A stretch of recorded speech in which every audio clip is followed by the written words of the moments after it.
नमस्कार साथियों, स्वागत अभिनंदन है आप सभी का आपके अपने YouTube channel Kedarnath classic Uttarakhand में।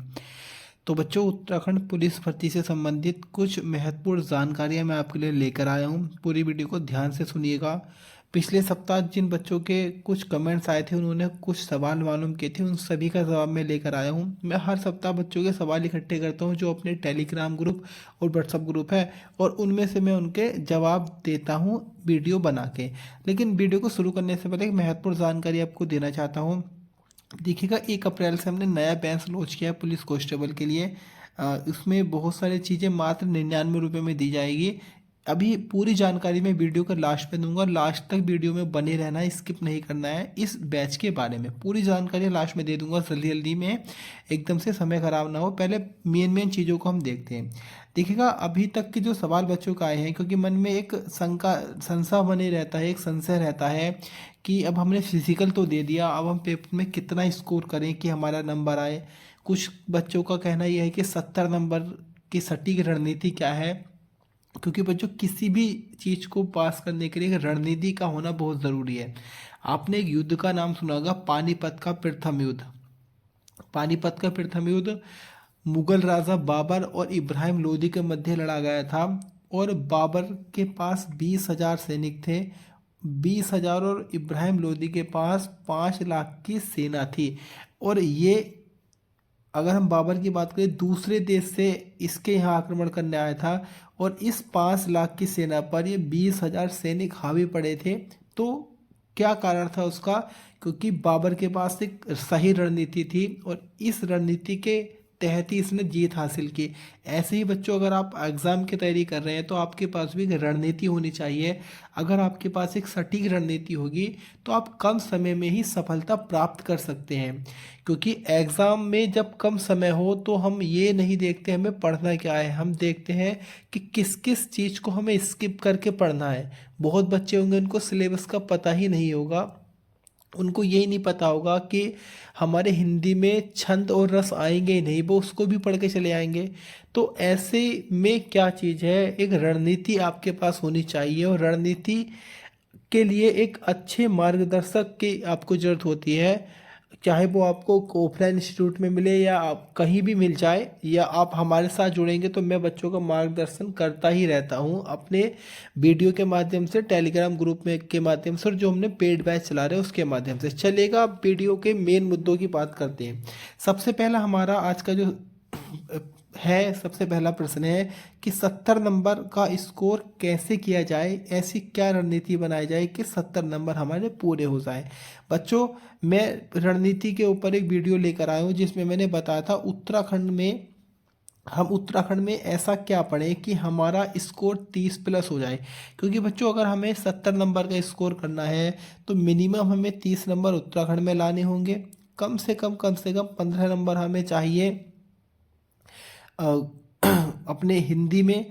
उसके साथ साथ अगर मैं बात करूँ तो कम से कम हमें 8 नंबर रीजनिंग में लाने हैं। इस तरीके से अगर हम बात करते हैं तो हमारे 53 नंबर बन जाते हैं। उसके बाद हमें जीएस में 17 नंबर का स्कोर अगर हम कर देते हैं तो हमारे 70 नंबर बन जाते हैं। कुछ बच्चों का जीएस में मान लो 15 होंगे तो उनके उत्तराखंड में 32-37 हो सकते हैं, किसी का रीजनिंग में बढ़ सकता है। तो ये हमारी रणनीति है। मैंने बताया था पिछली वीडियो में कि हम उत्तराखंड में 30+ स्कोर कैसे करें, मैंने मोस्ट टॉपिक वहाँ पे बताए थे। उस वीडियो का लिंक आपको नीचे डिस्क्रिप्शन में मिल जाएगा। डिस्क्रिप्शन में आपको नीचे 3 लिंक मिलेंगे। एक मिलेगा व्हाट्सएप ग्रुप का, उस ग्रुप में हम बच्चों को लगातार अपडेट देते हैं, पुलिस भर्ती की महत्वपूर्ण नोट्स भी वहाँ पे दिए जाते हैं उत्तराखंड पुलिस भर्ती से संबंधित। दूसरा टेलीग्राम का लिंक मिलेगा, और तीसरा जो वीडियो की मैं बात करूँ उसका लिंक मिलेगा। उसके बाद 70 नंबर अगर हमें करने हैं तो 30+ उत्तराखंड में करने होंगे, और हिंदी में हमें स्कोर करना होगा 15 का। आज मैं इस पे विस्तार से चर्चा करने वाला हूँ कि हिंदी में 15+ का स्कोर कैसे करें, उसको ही देखना है बच्चों। देखिएगा, हिंदी की अगर हम बात करते हैं तो हमारे ये हिंदी के कुछ महत्वपूर्ण मैंने टॉपिक उठाए हैं जो इम्पोर्टेंट हैं। जैसे अगर हम बात करें हिंदी को, हम आपको लग रहा हो कितना विशाल सिलेबस है, तो देखिएगा, सलेक्शन चाहिए तो पढ़ना तो पड़ेगा ही। तो हमने हिंदी को आपके 4 पार्टों में डिवाइड कर लिया है। 4 पार्टों में हमने बांट लिया है कि 4 तरीके से हम पढ़ते हैं। अगर हम पहले पार्ट की बात करें तो इसमें हम मेन ग्रामर पे अपना पकड़ बनाएंगे, जो ग्रामर हमारी चीज़ें हैं समझने वाली। दूसरे में अपने बुकैब पे हम ध्यान देंगे, जैसे हमें अपने तत्सम तद्भव को याद करना है, पर्यायवाची याद करने, विलोम शब्द होते हैं ना, इनको हमें देखना है। तीसरे में हम देखते हैं जो हमारा पत्र लेखन वाला टॉपिक है, और उसमें जनसंचार और हिंदी कंप्यूटिंग है, जो 3 टॉपिक दे रखे हैं, इसको देखना है। और उसके बाद 4वें पार्ट पे हम देखते हैं जो हमारे महत्वपूर्ण कवि हैं, उनसे जो एग्जाम में क्वेश्चन बनते हैं। अगर मैं हर पेपर की बात करूं तो लगभग 2 क्वेश्चन आपके यहाँ से बनते हैं, 2 क्वेश्चन आपके यहाँ से बनते हैं, 4 क्वेश्चन हो गए। उसके बाद अगर मैं बात करूं तो कम से कम आपके 6 क्वेश्चन हमारे यहाँ से बन रहे हैं। उसके साथ साथ अगर हम बात करें, आपके 5 से 6 क्वेश्चन हमारे यहाँ से बनते हैं, तो 6, 12 और 16 क्वेश्चन हमारे ये हो जाते हैं। उसके बाद आपके 3-4 क्वेश्चन आपके कुमाऊनी गढ़वाली से आ रहे हैं। तो कुमाऊनी गढ़वाली तो बच्चों देखिएगा, इसका कोई स्पेशल चीज़ ऐसी याद करने की तो है नहीं, ये एक हमारी अपनी खुद के लैंग्वेज है, तो इसमें अपने ही शब्द आ जाते हैं। कुमाऊनी के लोकोक्ति मुहावरे आते हैं। तो एक बुक है, उस बुक की मैं आपको पीडीएफ दे दूंगा, उसमें सारी लोकोक्ति और मुहावरे दे रखे हैं। व्हाट्सअप जो ग्रुप है उसमें मैं अपलोड कर दूंगा, और टेलीग्राम ग्रुप पे आप वहाँ से देखिएगा। बाकी जो वर्ड है कि जैसे आपके गौशाला को क्या बोलते हैं, या चूल्हे को क्या बोलते हैं, माता को क्या बोलते हैं, तो ये शब्द हमें खुद पढ़ने पड़ेंगे। बाकी इनके भी मैं आपको मेन नोट्स प्रोवाइड करा दूंगा। तो हमें ये चीज़ देखनी है। अब मैं एक एक चीज़ आपको विस्तार से बताता हूँ, देखिएगा पूरा ध्यान से आपको सुनना है। सबसे पहले हम हिंदी में ग्रामर की बात करते हैं। तो आपका जो पहला हमारा हिंदी का टॉपिक दे रखा है वो है भाषा एवं हिंदी भाषा। इस चीज़ में हम देखते हैं जैसे हिंदी भाषा के विकास के बारे में, हर एग्जाम में एक क्वेश्चन हिंदी के विकास से पूछ रहा है यूके SSSC। हिंदी भाषा का विकास, हिंदी भाषा की बोलियां जो हैं जैसे खड़ी बोली, अवधि वगैरह, यहाँ से क्वेश्चन आता है। उसके बाद कुमाऊनी गढ़वाली और जो जौनसारी है वो भी हमारे पहले भाग में ही इसको जोड़ा गया है। तो हम ये कह सकते हैं कि पहला वाला पार्ट जो है यहाँ से आपको 10 नंबर पूरे पूरे मिलने के चांस हैं, अगर आप अच्छे से पढ़ेंगे। उसके बाद जो दूसरा पार्ट है बच्चों वो है हमारा, इसमें जो दूसरा हमारा चैप्टर है वो है अपना लिपि एवं वर्णमाला। लिपि की मैं बात करता हूँ तो लिपि में देवनागरी लिपि पे मेन फोकस यूके SSSC ने किया हुआ है। जैसे आपका देवनागरी लिपि का विकास कैसे हुआ, देवनागरी लिपि के गुण क्या हैं, इसके दोष क्या हैं, या देवनागरी लिपि में कौन कौन सी भाषाएं होती हैं। मैंने बहुत सारे एग्जाम दिए हैं, वहाँ पे कई तरह से क्वेश्चन पूछा गया। एक बार क्वेश्चन आया था कि निम्नलिखित में से कौन सी भाषा देवनागरी लिपि में नहीं लिखी जाती है। उससे पहले एक क्वेश्चन आया था कि देवनागरी लिपि का सबसे पहला उल्लेख किस अभिलेख में, जैसे गुजरात के एक राजा थे, उनके अभिलेखों में सबसे पहले देवनागरी लिपि का उल्लेख मिला था। तो ये चीज़ें आपको पढ़नी है। उसके बाद मैं बताऊंगा कहाँ से आप ये सारी चीज़ें आपको एक साथ मिलेगी, वो भी मैं आपको बताऊंगा। हिंदी बर्तनी वाला तो आपका चैप्टर है जिसमें हिंदी के शुद्ध जो शब्द होते हैं उनको छांटना होता है। शुद्ध अशुद्ध शब्द या कुछ वाक्य होते हैं उनमें बर्तनी अशुद्ध होती है, तो उस चीज़ को देखना है। उसके बाद कुछ शब्द रचना वगैरह हमें पढ़नी पड़ती है, शब्द रचना या शब्द संरचना पढ़नी पड़ती है। उसका संधि है, आपके वाक्य आपने पढ़ा होगा कि रचना के आधार पे 3 प्रकार के वाक्य, अर्थ के आधार पे 8 प्रकार के। तो वहाँ से चीज़ें कई बार आ जाती है एग्जाम में, और आपके वाक्य परिचयों से कई बार क्वेश्चन बनता है। उसके बाद विराम चिन्ह वगैरह वाला जो टॉपिक है वो भी आपको यहीं पे देखने को मिल जाता है इस वाले चैप्टर में। और 2-3 चीज़ें अभी थोड़ी स्किप हो गई हैं, उसको आप नोट कर लीजिएगा। एक आपका अलंकार हुए, और आपके लोकोक्ति हुए, और आपके मुहावरे हुए। अलंकार, लोकोक्ति, मुहावरे भी आप हम इस वाले पार्ट में ही रखेंगे। हर एग्जाम में एक क्वेश्चन अलंकार से बनना है। पिछले 6 एग्जामों का मैं आपको एक्सपीरियंस बता रहा हूँ, जो लेटेस्ट 6 पेपर हुए हैं, हर पेपर में एक क्वेश्चन वर्णमाला से आया है, एक क्वेश्चन हिंदी के इतिहास से आया है, एक क्वेश्चन अलंकार से आया है, एक क्वेश्चन संधि से आया है। ये किसी भी एग्जाम में ये टॉपिक स्किप नहीं हुए, ये आपको याद करके चल लेना है। उसके बाद हम देखिएगा इतनी चीज़ें तो हम पढ़ाने वाली होती है, जो हम पेड ग्रुप भी चलाएंगे वहाँ पे पढ़ाएंगे, ये पढ़ाने वाली हुई। बाकी जो ये वाली चीज़ें बच्चों, ये आपको खुद से याद करनी पड़ती है, और ये हम टारगेट बनाएंगे। रोज़ाना आपको मॉर्निंग में 10 पर्यायवाची, 10 विलोम, 10 तत्सम तद्भव, 10 देशज विशेषज शब्द इस तरीके से आपको दिए जाए, जिससे आपकी बुक भी मजबूत हो जाए एग्जाम तक। ये आपको खुद से रटने होंगे, इसके हम आपको सिर्फ नोट्स ही दे सकते हैं। ये चीज़ आपको पढ़ाएंगे, और ये वाला मोस्ट इंपॉर्टेंट टॉपिक है। इतना बेहतरीन तरीके से मैं इसको पढ़ाऊंगा कि आपने एक बार पढ़िए, आप पढ़ाना तो आप किसी भी एग्जाम में बैठ जाइएगा, आपका कभी भी क्वेश्चन गलत नहीं होगा, क्योंकि आर ओ मेन्स में मैं इसको लिख के भी आया हूँ इस चीज़ों को, तो मैं एक एक चीज़ को जानता हूँ कहाँ से क्वेश्चन एग्जामिनर उठाएगा। उसके बाद बच्चों हम बात करें जो हमारे, इतनी चीज़ें हैं, आपको थोड़ा ये विशाल लग रही होगी लेकिन बड़ी चीज़ें नहीं है, छोटे छोटे टॉपिक हैं, इनमें से एक दो क्वेश्चन हर एग्जाम में बन जाते हैं। उसके बाद देखिएगा कवि परिचय की हम बात करते हैं, तो ये हमारे कुछ महत्वपूर्ण, मैंने इन लेखकों को लिखा है। वैसे टोटल आपके 23 लेखक हैं जो हिंदी का हमारा यूके पुलिस का सिलेबस है। इसमें कवि परिचय में मोस्ट में बताता हूँ बच्चों, देखिएगा महादेवी वर्मा मोस्ट इंपोर्टेंट है यूके ट्रिपल एस के रडार पे। महादेवी वर्मा, सुरेश मटियानी, शेखर जोशी, मन्नू भंडारी, ये चार तो ऐसे कवि हैं जहाँ से मैं बहुत देखता हूँ, बहुत एग्जाम में इनसे प्रश्न बनते हैं, तो इनको आपको बड़े अच्छे तरीके से रटना है। बाकी मनोहर श्याम जोशी, मुंशी प्रेमचंद, महादेवी वर्मा, सूरदास, सूर्यकांत त्रिपाठी, निराला, मंगलेश डबरा, सुमित्रा नंदन पंत, ये सारे के ही सारे इंपॉर्टेंट हैं। और मैं जो अपना पेड ग्रुप होगा वहाँ इन सभी राइटरों की पीडीएफ भी बच्चों को दूंगा, सब मैं दूंगा, और कोई चार्जेस नहीं रहेगा किसी भी चीज़ का।